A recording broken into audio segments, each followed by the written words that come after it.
할렐루야. 오늘 토요일 새벽에 만난 하나님 오신 여러분들 우리 예수님의 이름으로 축복하고 환영합니다. 같이 기도하겠습니다. 하나님, 주말입니다. 감사합니다. 이 주말 아침에도 하나님이 우리에게 말씀으로 찾아와 주시니, 개인적으로 만나 주시니 너무너무 감사합니다. 하나님을 만날 수 있는 방법들이 여러 가지가 있겠지만, 그러나 하나님이 말씀으로 아침마다 우리를 찾아와 주셨고, 또 우리에게 만나 주시고, 또 우리에게 하나님의 마음을 전해 주시는 이 시간을 사모합니다.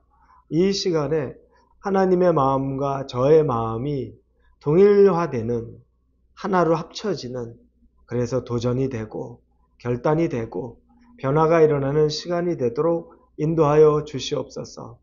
연약한 우리들의 영혼 가운데 생명수와 같은 하나님의 말씀으로 다시금 세워줄 것을 기대하며 예수님의 이름으로 기도합니다. 아멘. 말씀은 오늘부터는 우리 예레미야서를 가지고서 우리 새벽에 만나는 하나님 말씀 나누도록 하겠습니다. 예레미야서 1장 1절에서 10절까지의 말씀입니다. 예레미야 1장 1절에서 10절입니다. 찾으셨으면 우리 예레미야 1장 1절에서 10절 같이 읽겠습니다. 베냐민 땅 아나돗의 제사장들 중 힐기야의 아들 예레미야의 말이라. 아몬의 아들 유다왕 요시야가 다스린 지 13년에 여호와의 말씀이 예레미야에게 임하였고, 요시야의 아들 유다의 왕 여호야김 시대부터 요시야의 아들 유다의 왕 시드기야의 11년 말까지 곧 5월에 예루살렘이 사로잡혀 가기까지 임하니라. 여호와의 말씀이 내게 임하니라. 이르시되 내가 너를 모태에 짓기 전에 너를 알았고, 내가 배에서 나오기 전에 너를 성별하였고, 너를 여러 나라의 선지자로 세웠노라 하시기로, 내가 이르되 슬프도소이다. 주 여호와여, 보소서, 나는 아이라 말할 줄 알지 못하나이다 하니, 여호와께서 내게 이르시되 너는 아이라 말하지 말고 내가 너를 누구에게 보내든지 너는 가며 내가 내게 무엇을 명령하든지 너는 말할지니라. 너는 그들 때문에 두려워하지 말라. 내가 너와 함께하여 너를 구원하리라. 나 여호와의 말이니라 하시고, 여호와께서 그의 손을 내밀어 내 입에 대시며 여호와께서 내게 이르시되 보라, 내가 내 말을 내 입에 두었노라.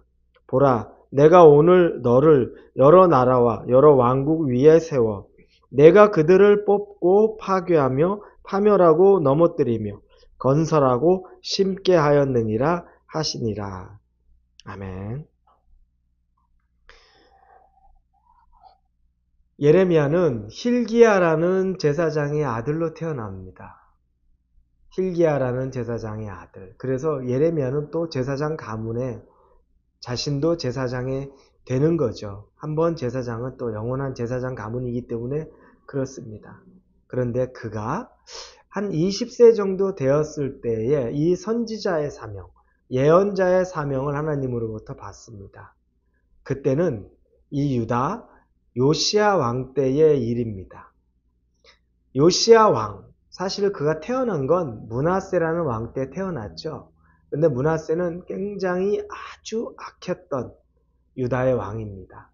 그런데 이후에 요시야 왕 때 그가 이제 이 예언자의 사역을 시작하는데, 요시야 때는 하나님의 말씀이 아주 충만해지는 때예요.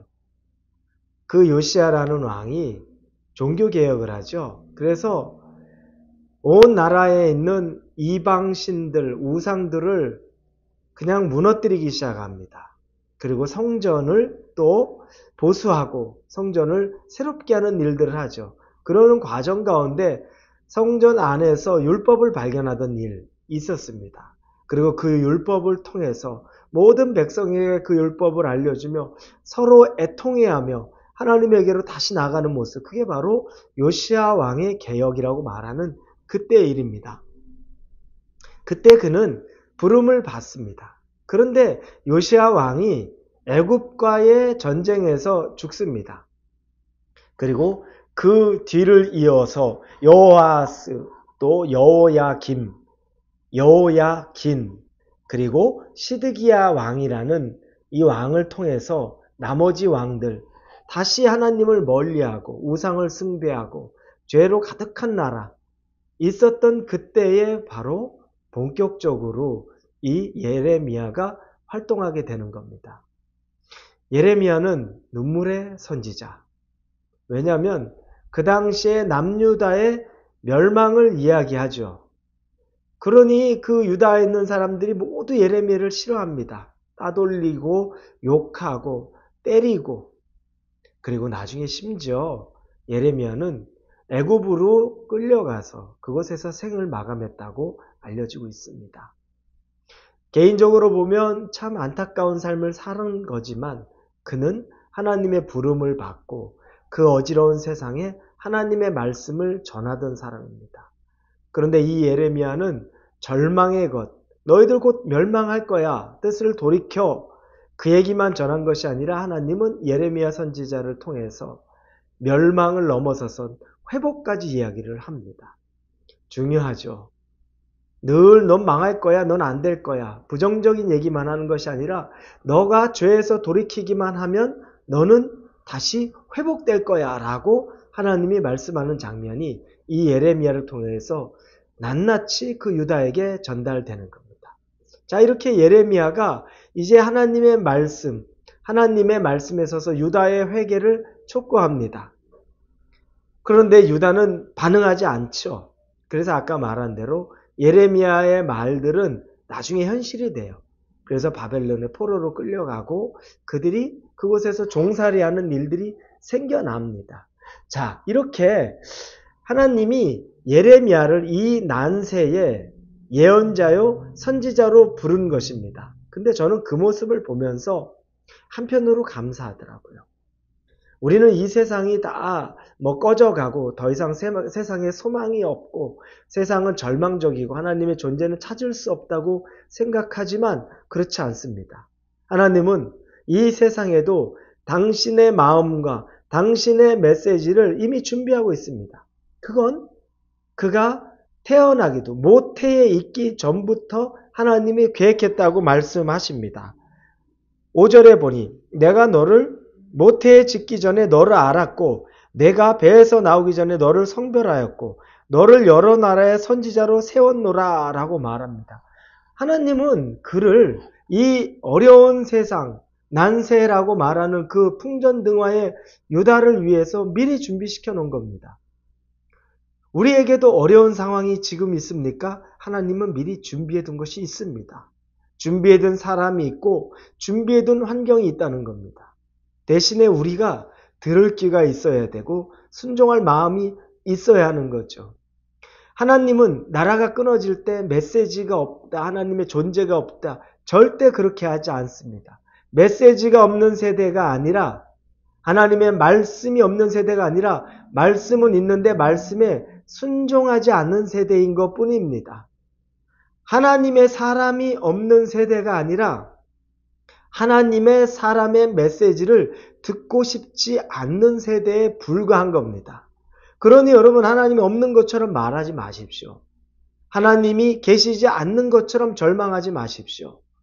우리가 깨어있고 하나님을 말씀으로 만나기를 원한다면 하나님은 반드시 여러분에게 개인적으로 말씀하십니다. 하나님은 살아 계시기 때문에 그렇습니다. 이 예레미야를 통해서 우리는 분명히 알고 있습니다. 그때 예레미야는 자신은 어린아이와 같아서 너무 어린아이같이 유약하고 약하고 나이도 많지 않아서 능력이 없다라고 말합니다. 그게 바로 6절에 내가 이르되 슬프도소이다 주 여호와여 보소서 나는 아이라 말할 줄을 알지 못하나이다. 그때 하나님이 7절에서 여호와께서 내게 이르시되 너는 아이라 말하지 말고 내가 너를 누구에게 보내든지 너는 가며 내가 내게 무엇을 명령하든지 너는 말할지니라. 너는 아이라고 말하지 마. 대신에 내가 너한테 명령하면 어디든지 가고 어디든지 너는 말해라. 순종하기만 해라. 그리고 8절에 내가 너와 함께하여 너를 구원하리라. 여러분 예레미야의 능력은 예레미야가 얼마나 말을 잘하고 나이가 많고 경륜이 풍부하고의 문제가 아닙니다. 예레미야의 능력은 하나님의 능력이 임할 때 있다는 겁니다. 여러분의 능력은 여러분이 얼마나 많은 세상의 경험, 또 돈을 많이 가지고 있고 높은 자리에 있고 이게 아닙니다. 여러분 속지 마십시오. 여러분의 능력은 하나님 손에 여러분이 붙잡혀 있느냐 없느냐 그 차이입니다.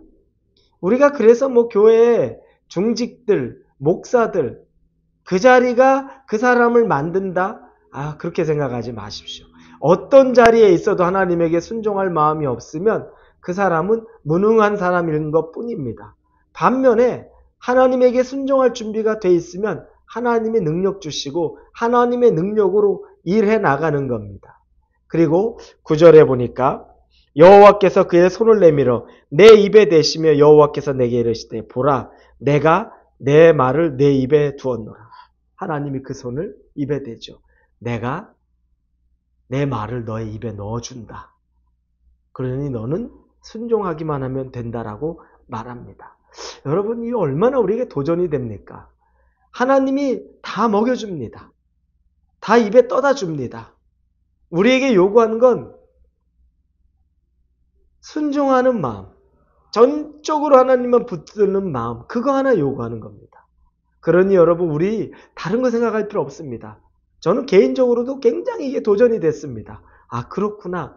내가 목사로서 쓰임받는 건 내 개인기로 하는 게 아니라 하나님이 나와 함께 해주시고 하나님이 내게 말씀 주시고 내게 능력 주시는 그 순간에 이루어지는 것이기 때문에 난 순종할 마음 잘 가지고 살면 되겠다.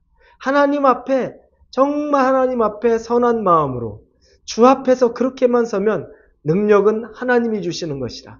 저는 그렇게 믿는 그 마음이 강하게 들더라고요. 여러분들에게도 동일하게 그 역사가 있을 줄로 믿습니다. 오직 능력은 하나님에게만 있습니다. 그 하나님 붙잡으실 수 있기를 예수님의 이름으로 축원합니다. 기도하겠습니다. 능력의 하나님 그 손에 붙잡히기를 원합니다. 우리와 함께하여 주시옵소서. 예수님의 이름으로 기도합니다. 아멘.